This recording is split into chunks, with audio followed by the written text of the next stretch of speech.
welcome to Pale Blue Pod, the astronomy podcast for people who are overwhelmed by the universe but still want to be its friend. I'm your host, Dr. Moiya McTier. I'm an astrophysicist, a folklorist, and a friend to the universe. And today I'm joined by a new friend to the universe, Em Löwinger, who's a creative, a producer, and a grown-up theater kid. Em, thanks for being here with me today. Thank you so much. No, this is literally a dream come true. I love what you do.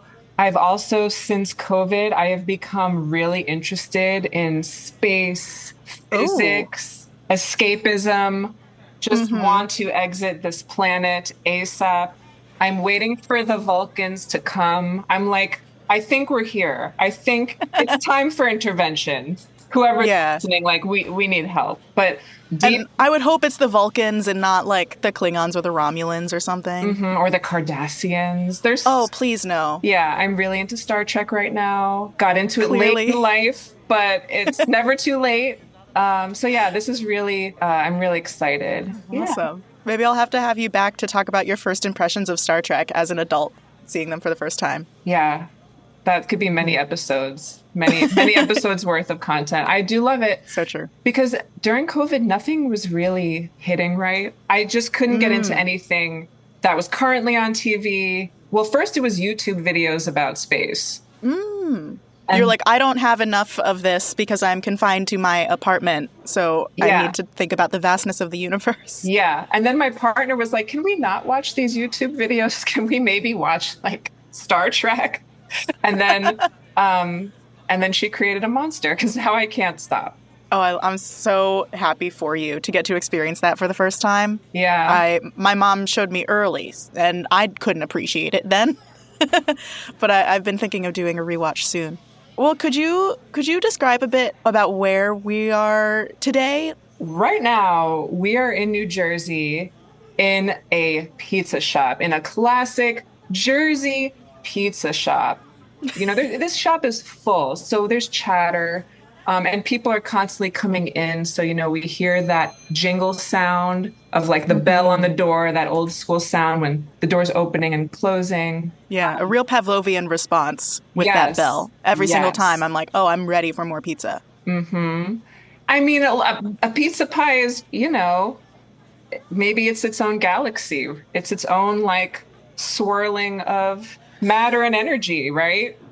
Yeah, especially if they put like the crema sauce on top in the swirl. There's pepperonis. Yeah, that's little star clusters in the galaxy.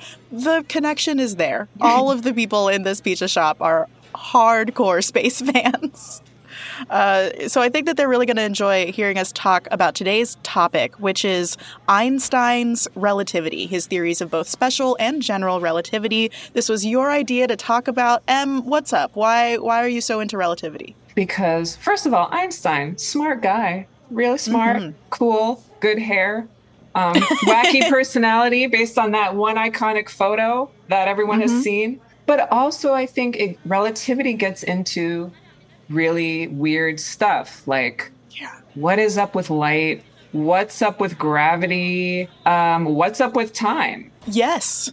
What's up with size too? Oh yeah. Yes. Yeah, it's all connected. Is there any part of that you are especially drawn to, or anything that you really want to make sure you know by the end of the episode? What does it all mean, Moiya? What does it all mean? So yeah, I just feel like light seems really special and weird. And what the heck is it really? And why is it the fastest thing? What does that mean about it? And he used really interesting metaphors to describe these things for common folks to kind of understand. So I think that's also what's interesting to me is like, how did he think of this? Why was he even thinking about it? So I think that's what is really genius about him is he was not only really good at math, but he actually knew what people could grasp, which for me is tough. Like my brain short circuits when we get into huge numbers and vastness. So I think that's really cool. And I have an explanation for that too. Oh. Why he was so good at those types of explanations. An explanation on the explanations? Yes, I do. It's nested. Everything's meta. Yeah. So I think it's all just fascinating. Yeah. Yeah, it's really cool stuff. In my book about the Milky Way, the character of the Milky Way, which a lot of people think is me. How could they get that confused? I'm actually in the middle of it, by the way. Really? And I want to have a beer with the Milky Way. Oh, good. I'm glad you think that. A lot of people are like, no, the Milky Way is such a bitch. And like, yeah, it is, because I designed the Milky Way after my cat. So it's pretty rude. And it also really hates Albert Einstein. And so a lot of people think that I personally have beef with Albert Einstein, which I don't. I recognize that he was a smart, very accomplished man. Personal life, some weird things happen, but we'll get into it for sure. Oh my God, are you going to cancel Albert Einstein? I'm not going to do anything to Al that hasn't been done before. I just think it's fascinating that we even know some of this stuff. And we can do even a fraction of this stuff. And even if we're wrong about most of it, we're right enough to have satellites and all this technology. So it's pretty incredible. Yeah, we are still missing that whole grand unified theory that Einstein was searching for, but we have a system that works in most cases, and we have time and time again done experiments and taken observations that confirm Einstein's different theories of relativity. So I'll get to that too. Cool. But first, before we talk about any space things, I and the listeners want to learn more about you and who you are and where you can fit in here at Pale Blue Podiversity. So I have a preliminary exam for you, but there are no right or wrong answers. It's just about who you are as a person. Question number 1. What's your current relationship status with the universe? Oh. The stank face that you immediately made. I'm like, was that like giving fuckboy energy? I'm like, oh, wait, you want to talk about a relationship? Oof, yikes. No, I think I'm in love with the universe. I think I'm falling in love with the universe. And sounds like it. Yeah, I really am. I'm like, I want to know everything there is to know about you. I want to go on dates. I've been looking at the moon. I've been really appreciating it. You know, I feel tripped out without having to take drugs because it's so trippy when you think about the stuff. So it's really a thrill to learn about the universe, and it's comforting. I think one time you said something like, just like it's comforting to think of something so big. Like to me it is. Yeah. And it's getting that way for me too, where I'm like, oh, this is nice. Like there's just this huge thing. I'm a part of it. I feel like I'm really in love with the universe. Don't quite know how the universe feels about me. They haven't said it yet, but I'm still. But you know that makes it more exciting. Right. I would say it's good. I love to hear that, and as someone who's developed a very close relationship with the universe over the years, I can tell you that the universe appreciates those who appreciate it. That's good. Next question on the prelim exam. Do you have a favorite equation? Oh, God. See, this is where the stank face was coming from before. It wasn't about the question it was about this being an exam. Oh, my favorite equation. No is a complete sentence. You don't have to have a favorite. That's true. I mean, E equals MC squared. That's cool. Yeah. It's my favorite because I know that one still. It's simple. You'll know more about it. Yeah, today. Yeah. I feel like equations stress me out. That's fair. I like fake equations that are trying to be funny. They're not even fake equations. Like, don't make, assumptions. That's making an ass out of you plus me. Those are kind of my favorite equations. I don't know what you would call them, but I'm going to take it. Let's call it like a verbal equation. That's a good answer. The next question, do you feel like your zodiac sun sign fits who you are as a person? Yes, because I'm an Aquarius, and Aquarius is actually an air sign, even though it's the water bearer. They like to confuse us that way. Exactly. But when I realized it was an air sign, it makes a lot of sense because, blowing with the wind, I kind of drift around. I don't make super long-term plans, and I feel like I am a free thinker, not basic. I would say it fits. Okay, great. I feel like I don't know that many Aquarii, or at least not many who make it known that they are an Aquarius, so I'll keep my eye out. What do you think is the best planet? I'm going to say Earth, because I'm here. No, I'm just kidding. It's not because of me. It's not because of me, but this is where I am. And Earth is pretty incredible. It is. Unique in a lot of ways, as far as we know. Yeah. Well, and I'm going to give a shout out to Saturn because of those rings. Those are gorgeous. Iconic. Yeah, they're iconic. Yeah, exactly. It's like, I feel like it's what you think of when you think of a planet. But Earth is really amazing. There's so much on here, so much going on, so much to do. Two great answers. Yeah. Imagine you are an astronaut and you're about to launch up into space. You're strapped in. The rocket is about to catch on fire. What song are you playing during blastoff? Maybe like Rocket Man. I don't know. Rocket Man's a good one. It feels very appropriate, but I also might want like some Spice Girls, something really like pump up, or Queen. So a Queen song could be good. For a second, I thought you meant it was like I was about to die, but you just meant it's normal. No. Okay, because I was like, that will change my answer. You have a "I'm about to die" song picked out? This is so morbid. I have a funeral song picked. What is it? I have to know now. So I actually have a few, but look, we all have our ways of coping. We do. It's like I want my funeral to be done the way I want, and the only way I can guarantee that is if I make some plans while I'm alive.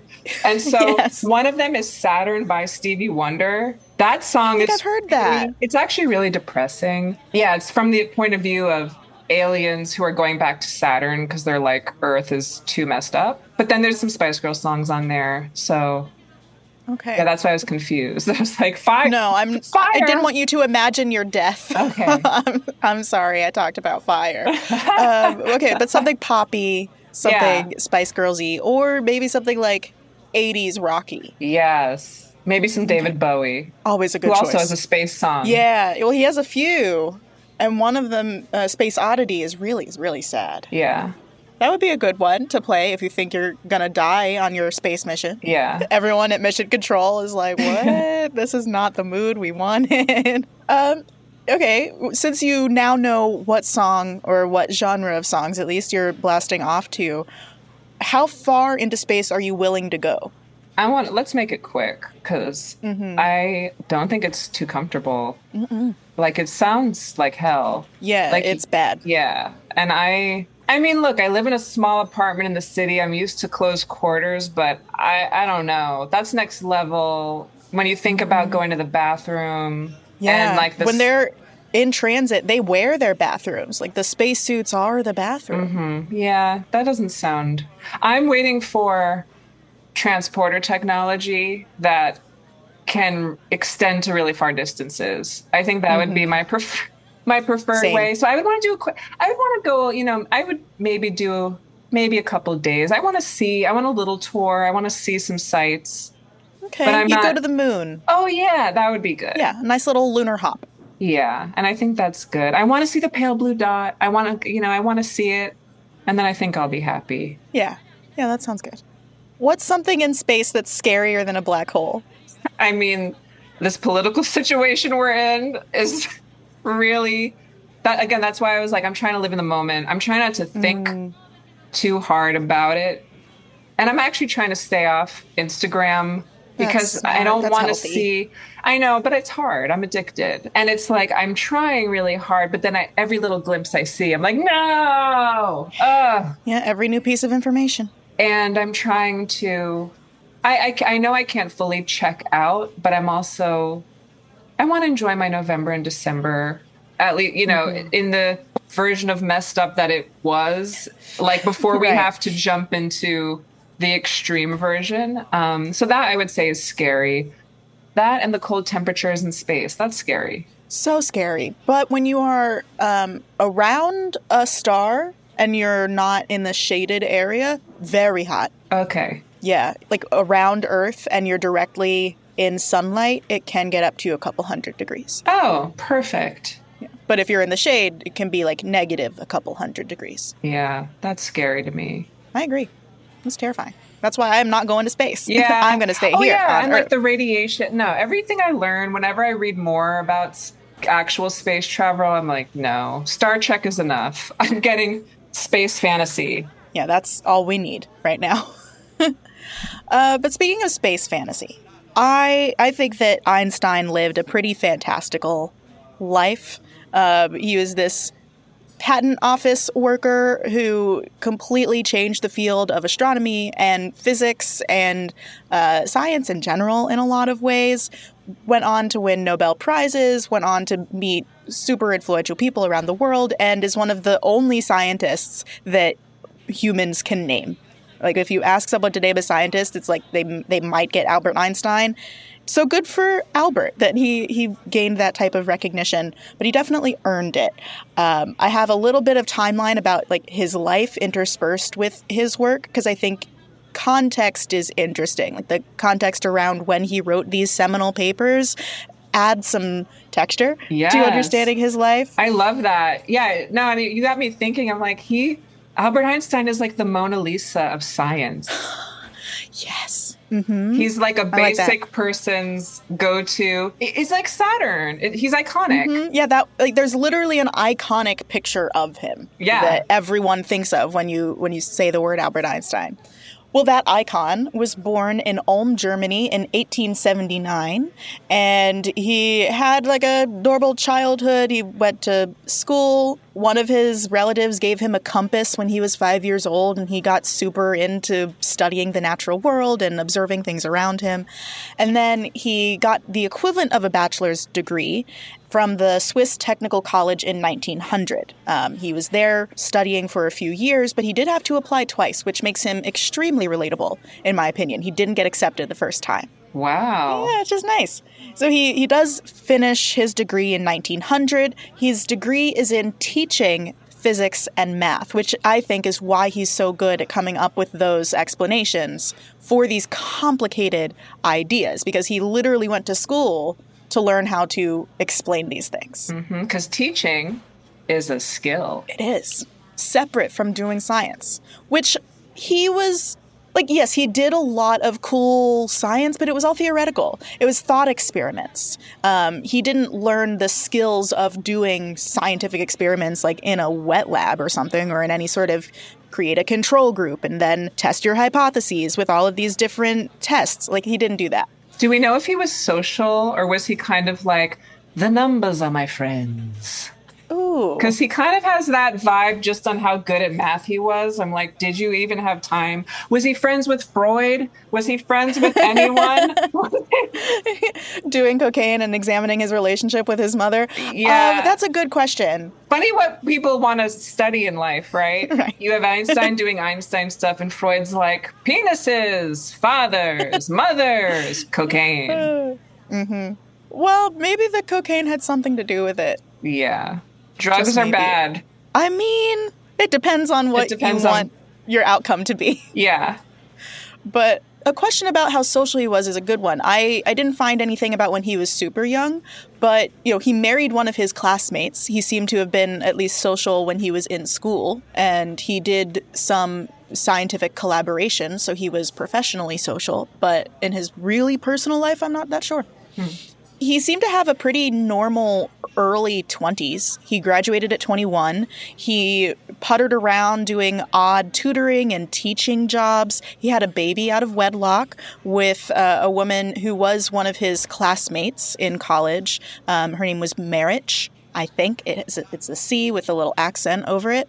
And then they put the baby up for adoption. She was a daughter. No one knows what happened to her. She's just missing. Even to this day?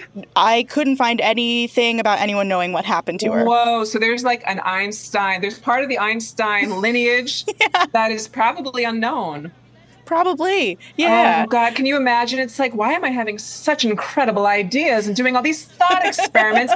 Why does my hair stick up? And why do I feel drawn to make these weird faces? It's probably just me. I'm just weird. I'm not related to one of the greatest scientific minds. No. Oh, gosh. Yeah, so that branch disappeared.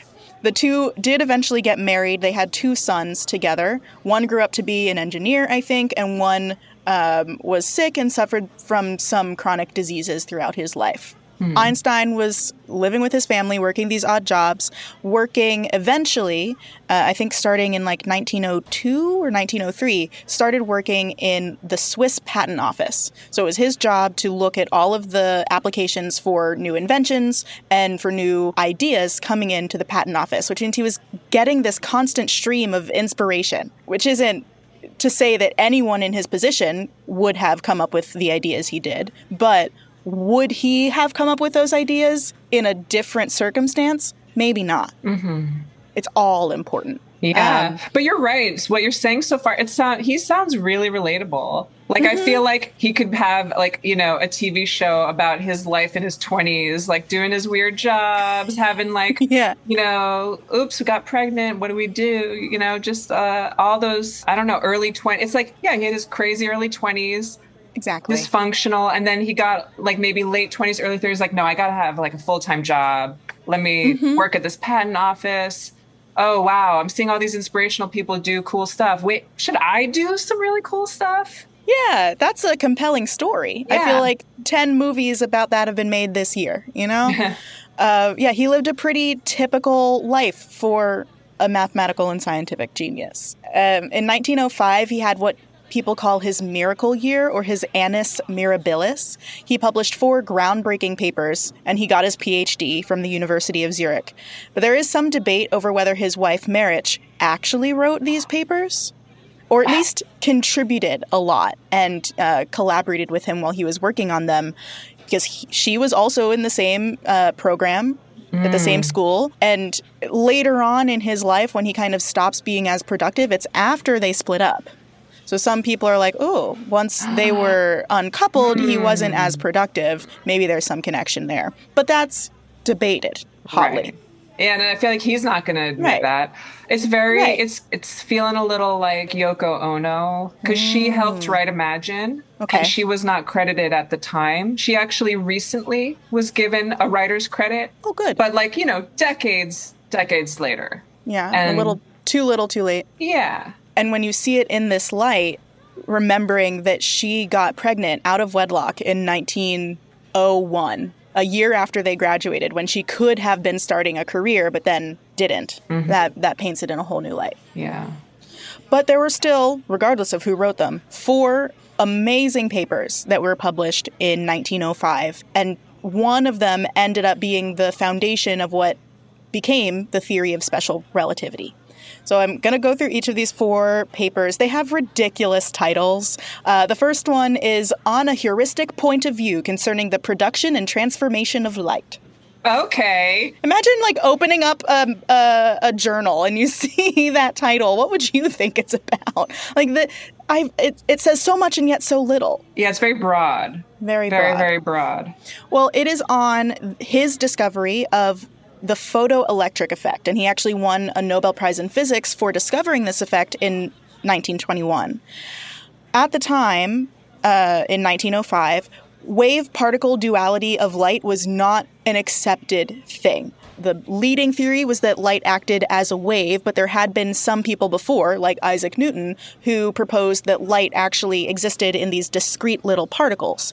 Einstein agreed with those people. He thought that light traveled in discrete packets, as he called them, and what he discovered was that when one of those discrete packets, which we now call a photon, hits a surface, then electrons get released off of that surface. And this led to so much. Like, one of the reasons our cameras work is because of the photoelectric effect. They operate on this device called a charged couple device. It's essentially a little photon bucket. It's an array of a material that sits there and waits for photons to hit it. When it does, or when the photons do, electrons bounce off of this grid of material, and then our cameras read out how many electrons pop off, and that is how we take pictures, after film, anyway. So the photoelectric effect was big for our lives, but also very big for science, because it was one of the things that helped really cement the idea of wave-particle duality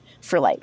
Interesting. So this is, all right, this is where I'm already getting like, when you say, because I understand what you're saying with the packets, does that mean everything that's a wave is also a particle, or only light? And what is a wave? What even is a wave? Because particles, do particles insinuate that it's matter? Because I thought light was energy. Yes. And is Both. that the real, and that's the thing, right? It's also that, and that's where you get E equals MC squared, right? Because they're the same thing. They're the same thing. They can be transferred between it. So yeah, there is a lot here. Yeah. Light, we now know, is both a particle, so it can exist as this like individual, discrete object or unit of matter. We call that the photon. But light also exists as a wave. Even when just one photon is traveling through space, it behaves like a wave. And this is a weird, trippy concept. It's hard to wrap your mind around it. And the way that I do that is to just accept it, to just accept that light behaves as both a particle and a wave. But that doesn't mean that everything that's a wave is also particles. Like, what's an example of another thing that's just a wave? Well, most of the things that we see as waves are a lot of particles operating together, like water waves. Even sound waves are particles of air being pushed against each other. Mm-hmm. Gravitational waves, though, they move through the fabric of space-time, which is what Albert Einstein called it, and that's not a particle or a group of particles that's traveling together. It is like a ripple in a medium. So I guess that's what I was trying to get at, is a wave isn't really a thing. It's what a thing does. Yeah. Kind of? Yeah, that's a good way to think of it. So like saying something is being a wave, it's not getting at its essence, but it's getting at its movement or how it behaves. Yes. I'm asking the tough questions. You are, and I appreciate it. But I think that is a really good way to think about it. That wave describes more about the behavior than the nature of the thing. But for light, because it's weird... Mm-hmm. All they could grasp was like, it seems like a wave. Yes. At first. At first. Even now, it does behave like a wave, but it is a particle. And it also is a wave because light's weird. So for most things, there's this separateness, but for light, they are linked. Mm-hmm. So that was the first paper. The second paper was called On the Movement of Small Particles Suspended in Stationary Liquids Required by the Molecular Kinetic Theory of Heat. Oh, barf. I'm just like, if I opened up a magazine and saw that, I would say, oh, I got the wrong magazine. What is this doing here? Too much. Yeah, I would say, not today, Science, No. Satan. I'm closing that magazine. But yeah, that's what he called his second paper. And it didn't kill his career because people were interested enough in what he had to say. This whole paper is about Brownian motion. Have you ever heard of this? Oh, I've heard of it, but I don't know what it is. Cool. No, when you say particles moving in liquid, I'm like, so does that mean you gave me a seltzer and put some ice in it?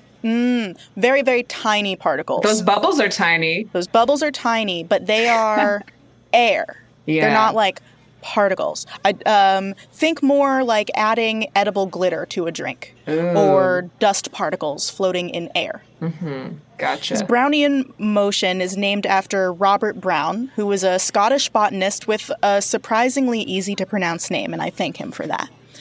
He studied the motion of pollen grains, because he was a botanist, moving in like bodies of water nearby, because the pollen would float through the air, and it would have this weird erratic motion, and then it would also land in water and have, again, weird erratic motion. And he studied that. That was able to be generalized to other particles, as long as they're small enough, moving through a fluid medium, so any type of liquid or gas. Brownian motion in the physics context can be used for gas particles floating through any sort of medium, and I think that's probably what Einstein was looking at it for.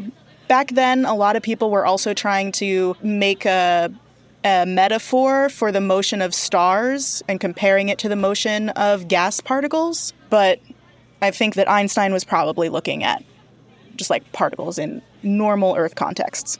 And then the third paper is what eventually became known as special relativity, because he thought of special relativity first, but it wasn't called that. And then 10 years later, he thought of general relativity, and then went back and changed the first one to be called special relativity. He did a little rebrand. He did. He retconned it a little bit, and that's his right. That's his prerogative. Yeah. This third paper had a less egregious name. It's called On the Electrodynamics of Moving Bodies. Relatively straightforward.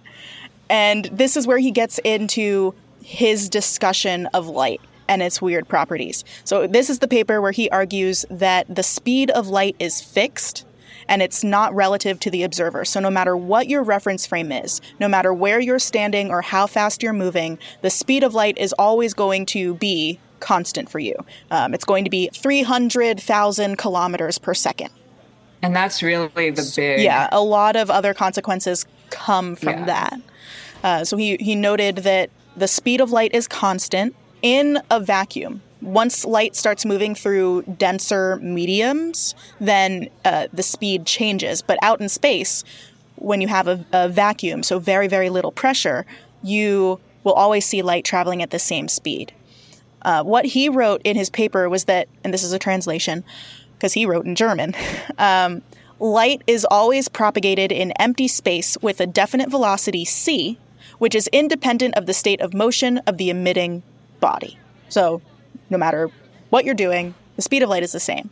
This also led him to the conclusion that space and time are not absolute, because if you can see light traveling through space, which gets warped because of different properties, but if you see light traveling through space always at the same speed, then other things must adapt to make up for the fact that light is always the same speed. So time and space are variable. And that is a tricky thing to grasp as a concept.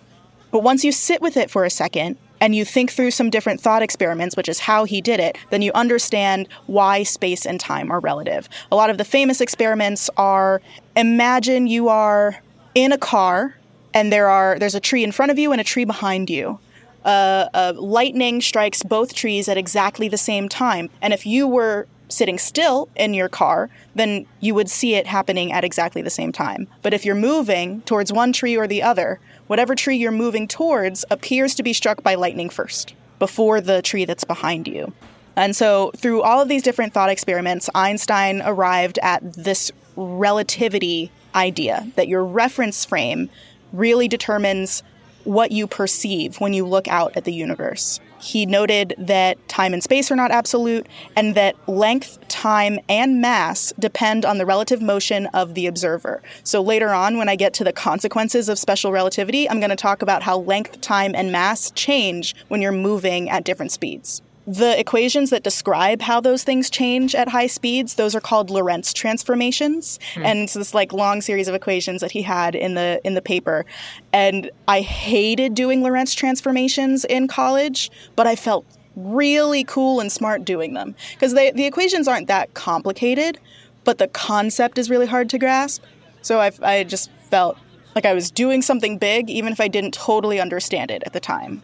That's literally how I got through calculus in high school.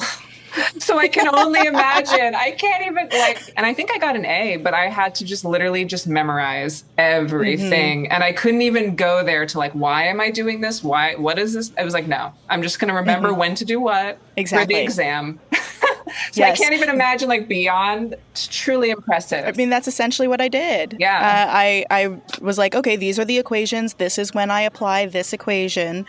I don't understand why, but I'm going to do it. And I know that this is how it works, even if I don't know why. Yeah. That's the thing about learning this type of or really learning any material that's especially unfamiliar to you. You have to learn it multiple times. Mm-hmm. I heard this stuff for the first time 10 years ago, and I still get something new from it every time I try to dig into it again. Mm-hmm.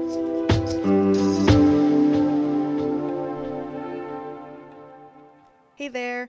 Em is getting a tour of the brick oven space in the back of the restaurant, and I'm sure they're having a great time, but I wanted to stay behind because I have some messages for you. The first is a very exciting one. It's my birthday week. Happy Moiya to all who celebrate. I hope that's all of you. You are celebrating by listening to this episode. That is all I ask of you. If you would like to share this episode with someone who's interested in relativity and or Einstein, please do that. That would really warm my heart. Another thing that would warm my heart is if you would join my Patreon. I want to thank all of my patrons who support the show every single month. I couldn't make Pale Blue Pod without your help.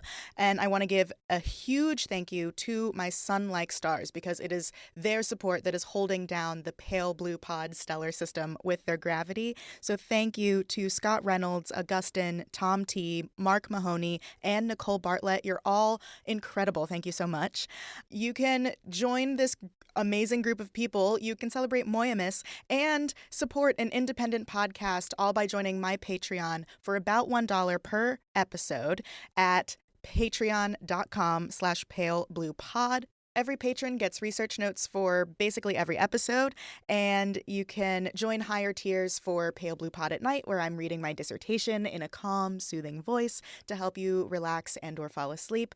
And I would really appreciate your support. Thank you in advance, and happy Moiya to us all. Okay, I have one more announcement. It's a recommendation for another podcast in the Multitude Network, and it's called Wow If True. This is your one-stop internet culture shop. If you are curious about what's going on the interwebs, if you're seeing people eating Tide Pods or discussing the ugliness of Cybertrucks and you want to know what's happening and how to dig into it, this show is for you. It's hosted by a tech culture writer, Amanda Silberling, and a trained lawyer / fiction writer, Isabel J. Kim, Esquire. And they're cool, and the show is cool. So check out Wow If True wherever you get your podcasts if you want to learn more about the world online. New episodes come out every other Wednesday. All right, Emma's back from their tour, so let's dive back into this conversation.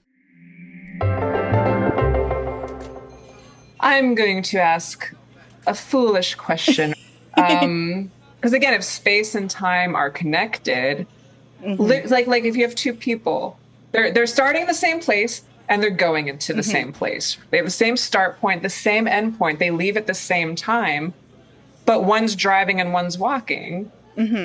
It's like how you experience time is very different going from place to place, because it's, for one person, it's taking less time. Yes. To cover the same distance. So I kind of just imagine that when you take that on a huge scale, that's kind of what's going on, that like you can just cover so much more space. Yes, except it's all dependent on the observer. So it's like in that scenario, the walking person sees the driving person experience time differently. And the driving person, if they looked back at the walking person, would see them experiencing time differently. But when you're in your own reference frame, time feels totally normal. So it's all based on your observation of someone else. Right. So then does that mean that light is God?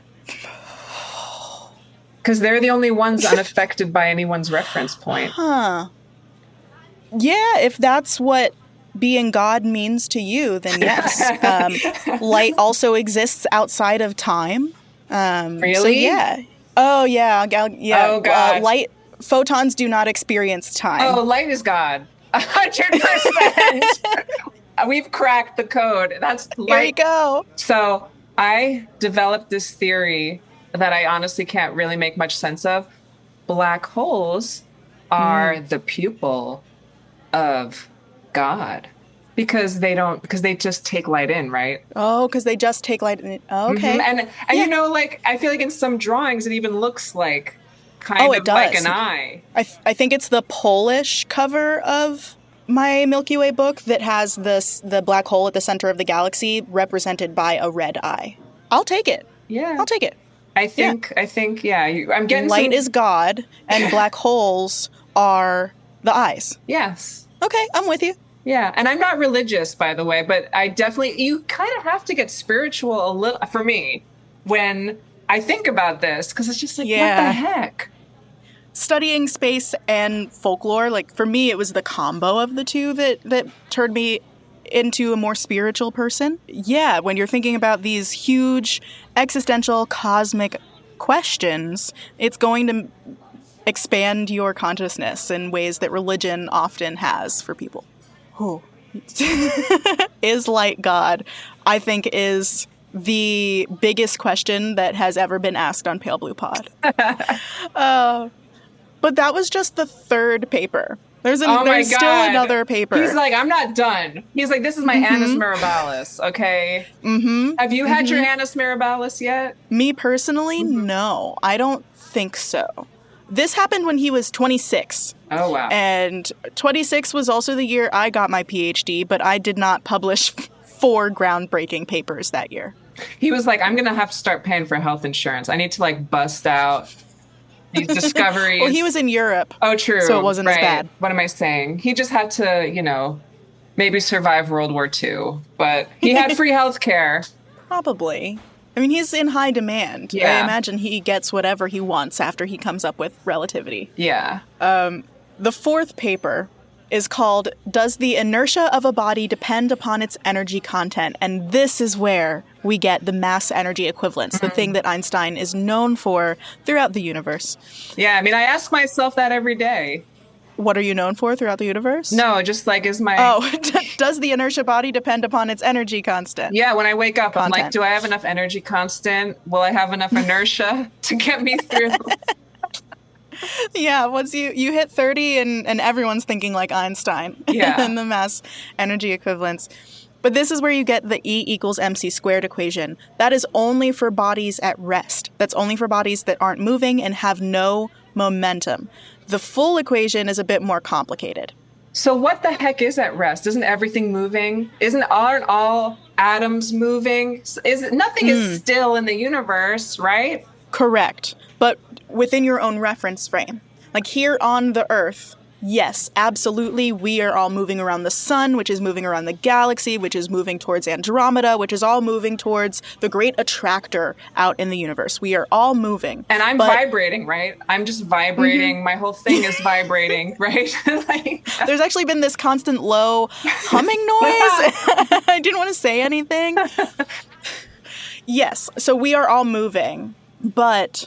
with regard to your reference frame, you and I, well, not you because you're vibrating, but I am sitting still relative to my reference frame. So right now, if I'm completely still, the baseline amount of energy that I have in my body is equal to my mass times the speed of light squared. And that's like if you could take every single individual atom in my body and with 100% efficiency, transform it into energy through like... you know, the breaking of these bonds or whatever. Yes. That's the conversion rate. I think they've done the math, and it's something like for a paper clip. Yep, I've the heard mass that. of a standard paper clip. Yeah, if you were able to transform all of those atoms into pure energy, then you would have more energy than the bomb that they dropped on Hiroshima. So even tiny things at rest have a bunch of energy, but there's an extra term for when things are moving. You get more energy then. So that equation is E squared equals m squared times c to the 4th plus momentum squared times c squared. So there's that extra momentum term. So the faster you're moving and the more energy you're carrying with you in your motion, the higher your energy content is. Wow. It's kind of like measuring an object's ultimate potential energy.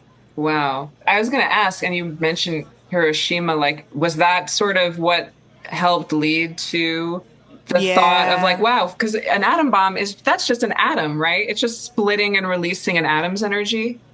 So I do feel like it must be hard to be a scientist and be like, oh, I'm coming up with these amazing ideas, these amazing concepts. I want to understand the universe, but then commercial interests are like, oh, you know what? That actually sounds like it'll work really well for a really big bomb.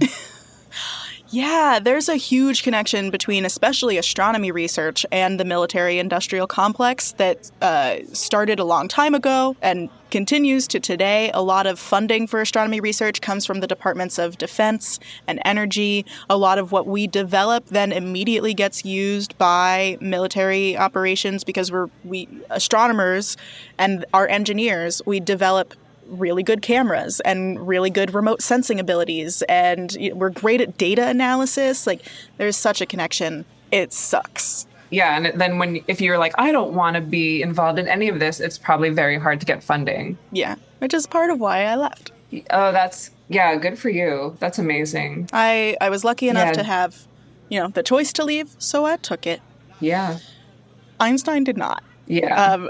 I have more context about his life after he published the special relativity papers, his miracle year. He gets another PhD at the University of Bern. Casual. And then after that, he starts getting a bunch of honorary doctorate degrees, so he's just rolling in diplomas. He starts to have an affair while he's still married. Starts to have an affair with his cousin. Oh, Albert. Oh, you fucked up. Mm-hmm. Yeah, he has an affair with his cousin in Berlin. See, this is also painting a picture that he's like not social. Because I'm like, okay, you married like a classmate, then you got with your cousin. Your only option was your cousin. Mm-hmm. Like, this guy doesn't get out a lot. That's, good insight. But yeah, she was his cousin. They started this affair. Einstein and his wife, Marich, had a falling out. Like the day after World War I started, she took the kids and left Berlin and went back to Prague or Switzerland or somewhere. She was like, I'm sick of writing all your damn papers. And yes. You know what? Nothing like a world war to put things into perspective. Mm-hmm. Mm-hmm. I'm out. Yeah, I think we today might have an idea of what that feels like, a very slight idea of what that feels like. And I, right now, too, would leave my husband who's sleeping with his cousin and take my 2 kids to the countryside. Yeah. It was a different time. It was. I mean, it really was a different time. It's almost worse thinking about how, like, if he talked to a colleague about this, like, would a colleague even bat an eye? Like, no, with my cousin. That's a good question. You know? Probably not. And that's almost the worst part, is that was kind of, like, normal. But yeah, he starts this affair. He's moving around between Prague and Zurich and Berlin, teaching at these different universities, and trying to figure out how gravity affects what he just learned about light and how it behaves. So after 10 years, in 1915, he's been writing letters about general relativity to and from colleagues. He's been talking about it in public meetings. And finally, in November of 1915, 4 weeks in a row, he publishes a letter to the Prussian Academy of Sciences, like one every single Thursday in that November. The first one was called On the General Theory of Relativity. And then there was like an addendum added the next week. So it was General Theory of Relativity and addendum. But in those first 2 letters, he writes that gravity is not a force the way Newton described it. It's not that it's a compulsion that draws things towards or away from it. It's actually a warping of space-time, because he'd been starting to think about space-time with special relativity and how space and time are connected. What he realized about gravity was that if something has mass, it will warp and bend the 4-dimensional space-time towards it. He realized this with a lot of thought experiments. He had one elevator experiment where he imagined if you're in an enclosed elevator and you can't see outside of it, you have no way of knowing if you are on the ground and the force of gravity is pulling you down by almost 10 meters per second squared, or if you are moving up in this elevator at a rate of like 10 meters per second. So they feel the same. And he called this the equivalence principle, that the force of gravity is the same. It doesn't just feel the same, but it is the same as any type of acceleration. That led him to thinking about the path of light in space when it's around massive objects that are distorting space-time. And he realized that what he thought before was still true. The speed of light is constant in all of these different reference frames, but the path of light isn't. The path of light does depend on your inertial frame, and it does depend on gravitational fields in the space. He thought of it this way with the elevator experiment. Imagine you're in that elevator and it's moving up. If a packet of light enters the elevator and starts moving parallel to the ground of the elevator, because the elevator's moving up, it will seem like the light is falling down.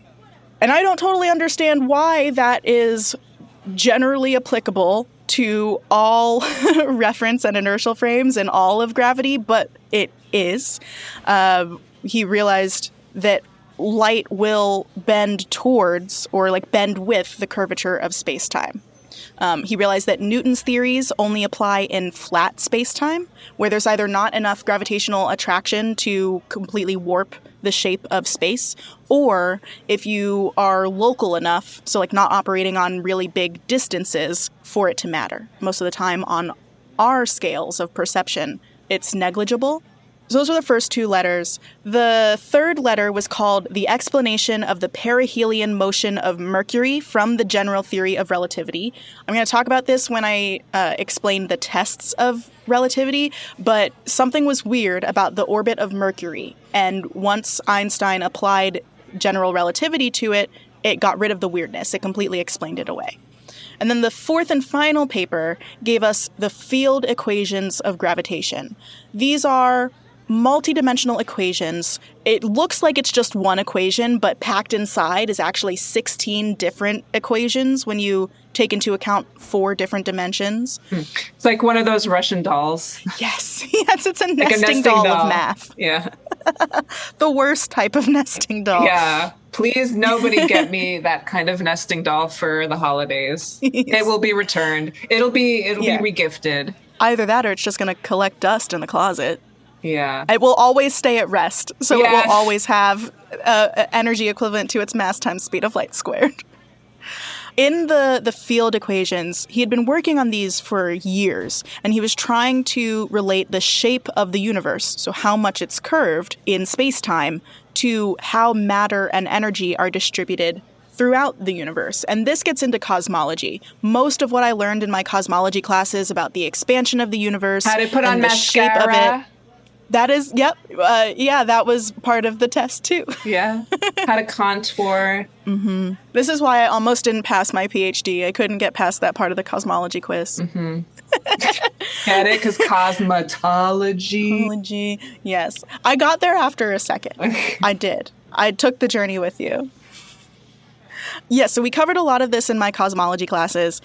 One thing I don't want to say I love this about him, but it does make him more relatable, I think. He was working on these equations for a long time, and he was getting close to the end, and there was just something that wasn't matching up with observations. There was just something about the shape of the universe that didn't perfectly match with how he thought matter and energy were distributed. So he added in this fudge factor to his equation. A fudge factor, for those of you who aren't familiar, is like a variable or a coefficient that you add into your equation if you know that there's some factor that you're missing, but you don't know how exactly it should contribute. You don't know if this factor should like increase the result of the equation or decrease it or multiply or whatever. So he added in this Greek letter lambda, a capital lambda, and left it there. And then the next decade, when we realized that the universe actually is expanding, they looked back at Einstein's field equations and they were like, oh,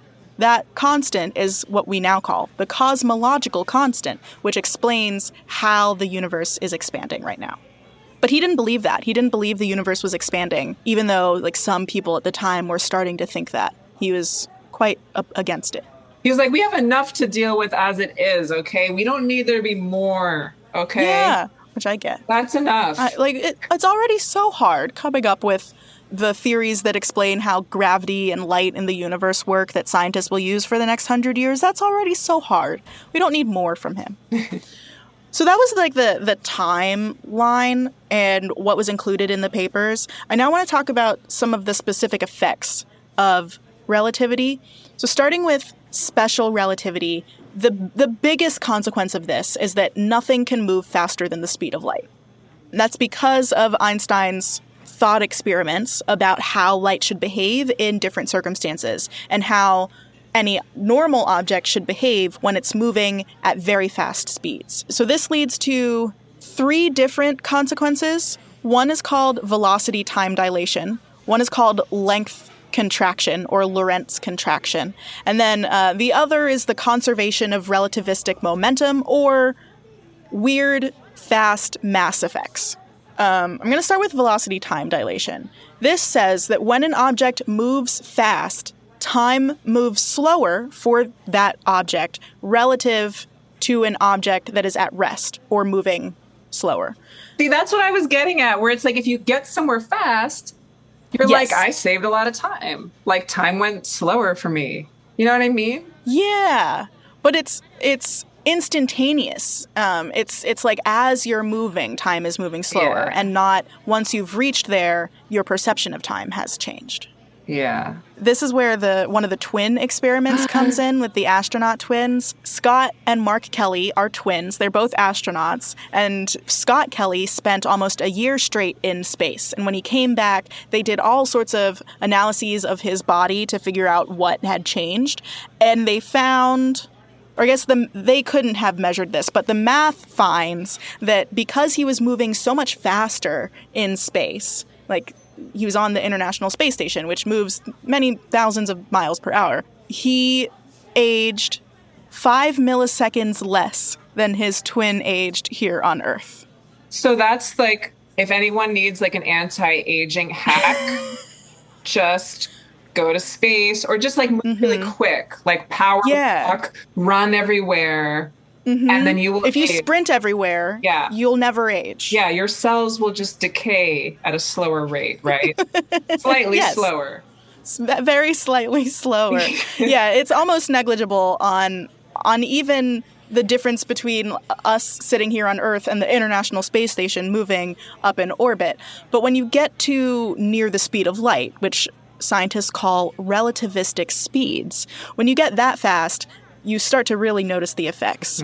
And at the extreme end, when you're moving at the speed of light, time gets so slow that it doesn't actually pass, which is why photons do not experience the passage of time. Which is why they might be... Light is God.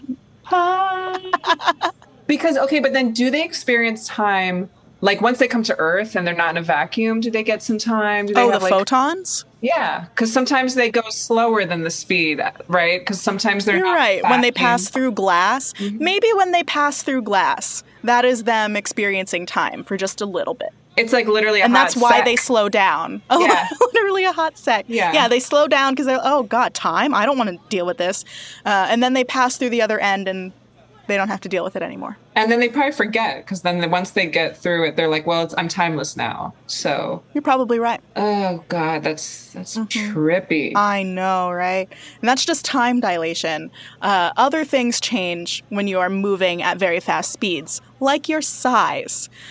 Because time is relative and space-time means that all of these dimensions are connected, distance is also relative.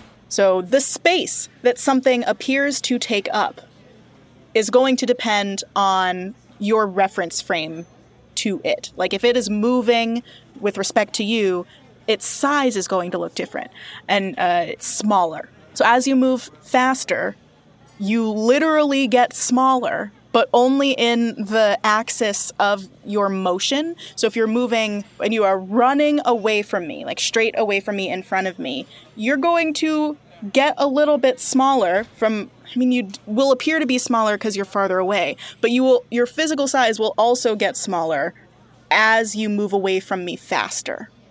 That one is hard for me to grasp. But for photons, that is why photons are so small. No, that's why I keep coming back to this really basic example of like, you go faster, there's less distance. There's less, you cut the corners, right? I don't know. But yeah, I get it. Smaller. I get it, but I don't get it. Yeah, but then don't you like get big once you get in big gravity or something? Or is there, what is it called? Spaghettification when you're in a black hole? Yes. Yeah, that's when it stretches you out. Yeah. There are other effects for general relativity that get really weird. But special relativity is just about like your velocity and the speed of light. General relativity is all about gravity. So the third consequence of special relativity is the mass stuff. Typically, for regular objects that aren't photons, the faster you move, the heavier you appear to be. I'm not totally sure why, but it's true. For photons, though, they don't have that. Of course not. Because they are massless. So for photons traveling at the speed of light, I guess this ties into the conservation of relativistic momentum, which is very similar to the conservation of normal momentum. Think of the ice skater who brings her arms in, and because she now is smaller, she spins faster. relativistic momentum is like similar in concept, but it all has to do with time and space. So the faster you move, the more mass you take up and the less space you take up and all of these other relativistic things. But photons can conserve their relativistic momentum in a different way than changing their mass. They can conserve their momentum by changing their frequency. Because light can exist at all types of frequencies, and the lower frequencies have lower energy, and there's this connection between energy and mass. By changing their frequency, they're changing their energy and also conserving their momentum. Does that make sense? At least a little bit. A touch. It makes a touch of sense. It makes a touch of sense. But this is where my brain does a little error syntax with some of it. But you know what the takeaway is? Shit gets really weird when you approach light speed. Yes, that is the big takeaway.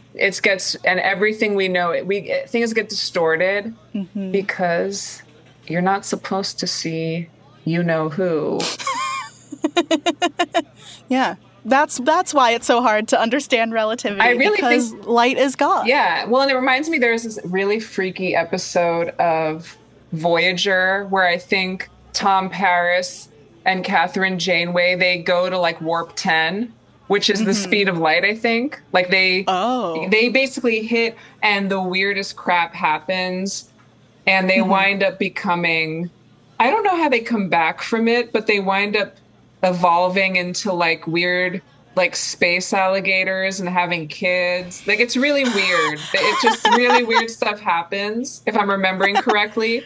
So again, the takeaway is don't do that. Yeah, really weird things. Like if someone rolls up and is like, hey, you want to come with me and travel at the speed of light? Say no. Say no. Yeah, that's like if a fairy offers you food or asks for your name, say no. Or offers you wishes. Yeah. Because there's always a catch. Exactly. You say no, thank you. No one is giving out free wishes. It's a scam. Those were the original scams. You're right. Oh, so many lessons, life lessons learned in this episode. Yeah. But all of those weird Lorentz effects, that's what leads to the conclusion that nothing can move faster than the speed of light. Because length contraction says that by the time you get to the speed of light, your length goes to 0, which is impossible. And the mass effect says that as you reach the speed of light, your mass gets infinite, which is impossible. So mathematically, that's why we say it's not possible to go faster than the speed of light. And then there are all of the general relativity effects, the first of which is gravitational time dilation, which is different from velocity time dilation. So Einstein was just thinking of all sorts of ways to mess with time.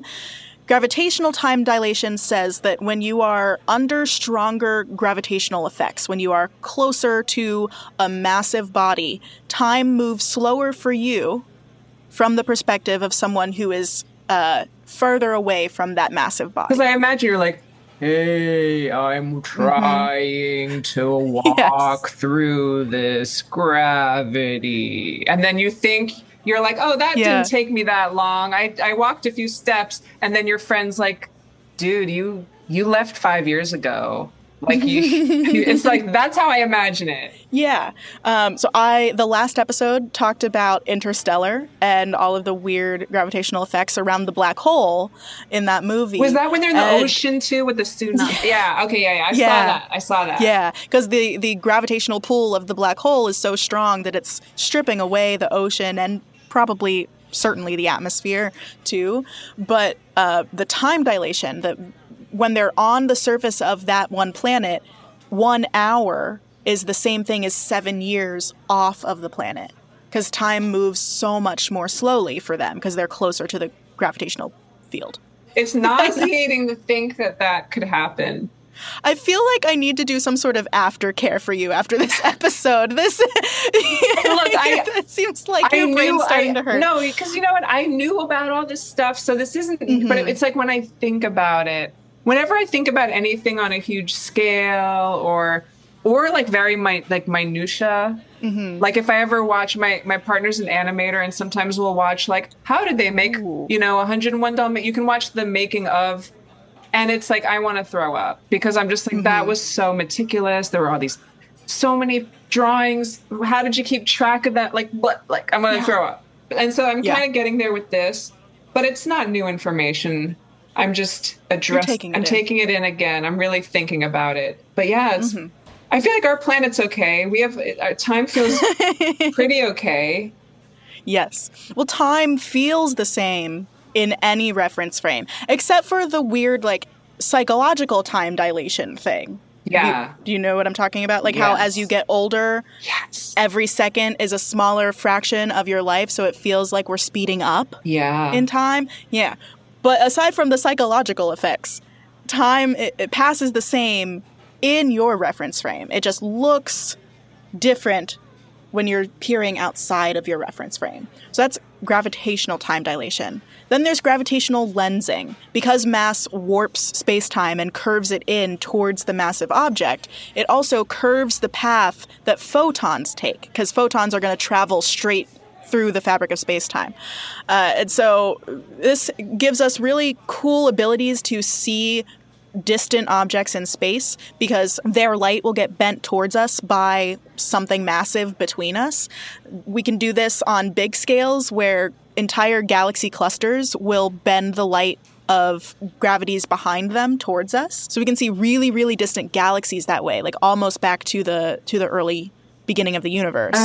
But that's another trippy thing, because when whatever we're seeing in space is like old. It's like we're like we're seeing back in time. Yes. Even though it's the top speed of the universe, it still takes time to get to us. Yeah, because space is huge. Yeah, that trips me out. That when we look at the sky, we're not even seeing the current sky. Yeah, this is one of the first weird concepts that they ask astronomy students to understand in our training, that we are always looking back in time as we look farther away in space.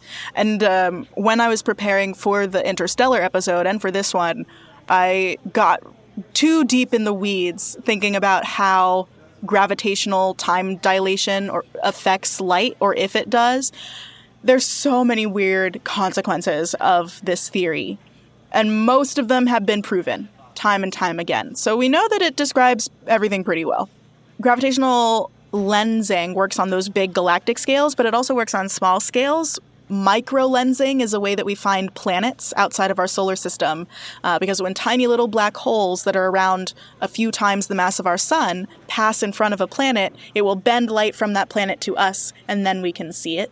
But you have to be really lucky, because there's no guarantee that that's going to happen. Black holes. That's another consequence of general relativity. Einstein predicted them as an extreme case of gravity, a gravitational field so strong that even light can't escape, and he didn't think they were real. He died in 1955, 16 years before the first black hole, Cygnus X1, was discovered, so he died thinking that they were just a hypothetical thing. He also didn't believe in the expansion of the universe, at least not at first, and he predicted gravitational waves. These are ripples in space-time that happen when you have two massive bodies orbiting each other. He thought that they would be too weak to detect, but almost exactly 100 years after he published those papers in November of 1915, we detected the first gravitational waves at LIGO, which is the Laser Interferometer Gravitational Wave Observatory, in September of 2015. So just under 100 years later, we found gravitational waves, proving Einstein right. People are honestly starting to get sick of proving Einstein right because we keep doing it. And we've tested it. You can test it with eclipses. One of Einstein's idea was that gravitational lensing of the sun should let us see stars that are behind the sun. But to do that, you would need to block out the light of the sun.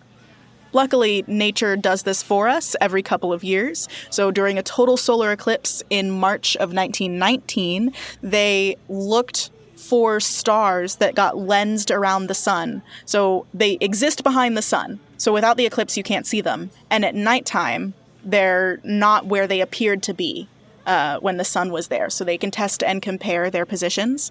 So that worked. The Mercury thing, Mercury was known to have an elliptical orbit, and we also knew that the other planets in the solar system tug on its orbit a little bit. So its orbit is an oval, but the oval kind of rotates over time. So think of like an egg. and that egg is spinning. The outside of the egg shell is Mercury's orbit, and the yolk is the sun. And over time, the orbit just gets shifted. That was expected, but it was shifting too much for whatever the other planets could account for. This was discovered in 1859, and after that, scientists thought that maybe there was a planet closer to the sun than Mercury to create that little tug. They called it Vulcan, and they couldn't find it because there is not a planet closer to Mercury. It's actually because of the way the sun's gravity warps space-time. It has this effect called frame dragging, where as the sun is rotating, the warped space-time also rotates. And that just creates like a weird effect on Mercury's orbit. And Einstein did the math to figure out how much of an effect the sun should have, and it almost perfectly matched up with the weirdness of Mercury. So that was another test. We've found black holes. We have found gravitational waves. We have tested this on very small scales. We know gravitational time dilation works to the precision of like the height of a table compared to the ground. You can measure the gravitational time dilation effect on that small of a distance. For the Earth itself, they've measured that over the 4 billion years that Earth has been around, the core of the Earth is actually 2.5 years younger than the surface of the Earth because time moves more slowly down there. Whoa. So does that mean my heart is a little younger than my skin? It means that your feet are a little younger than your head. Because I'm closer to the center of Earth. Yeah. Okay, so then my heart would be younger than my head. Yes. Okay. I know. That's all I have, though. That is all of the brain-bending information. Oh, man. Wow. How are you feeling after that? I feel great. Good. And like I said, I'm probably going to forget most of this tomorrow. Awesome. That's just how it's been going lately. But who knows? Maybe I won't. And the beauty of this is I can listen back to it and remember. No, but this makes sense. Kind of. I'm just in awe that Einstein and Mrs. Einstein knew so much. Going to give her some credit. But that is just, again, he really could check a lot of stuff off of his bucket list. Yeah, no one can accuse him of wasting his life away. Yeah. Yeah, my brain feels pretty full after thinking about relativity for the entire day. Also after thinking about dilation and black holes last week. So my brain has just been swimming in relativity for this whole month.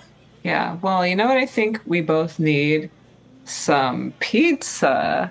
Yes, I would love some pizza. Let's put in an order for some pepperoni.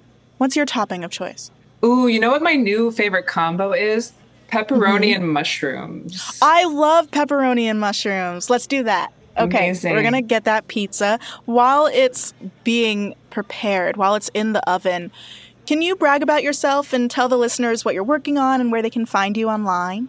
I'm working on some new material. I don't know when or how it's going to be presented. I also work for a cool organization called Indie Kids. And so, we have a newspaper, we have a podcast. So I'm always looking for interesting people for my students to interview. But you can find me at pizza.butch on Instagram. That's the best way. Again, going with the pizza theme. Yeah. There was really no question of where we would meet to record this episode. Yeah. And I mean, Jersey pizza's the way to go. Jersey does 3 things better than New York. It's the pizza, it's the bagels, it's the ice cream. The bagels. That's a bold claim. I don't know if I've heard anyone make that before. Yes. And you know why? A, it's cheaper. B, I feel like a lot of places in New York City, they have bagels for sale when they have no business, like selling like Starbucks or just even delis. And I'm like, no, you're not a bagel shop. You're a deli. These are crappy. They're not real bagels. I feel like in Jersey, you're more likely to find a true bagel shop. Wow. And everything in Jersey is a little bit cheaper. That is nice. Yeah. I grew up in Jersey, so I have to find ways to be proud. Well, Listeners, no matter how much of a carb purist you are, remember that you're still space.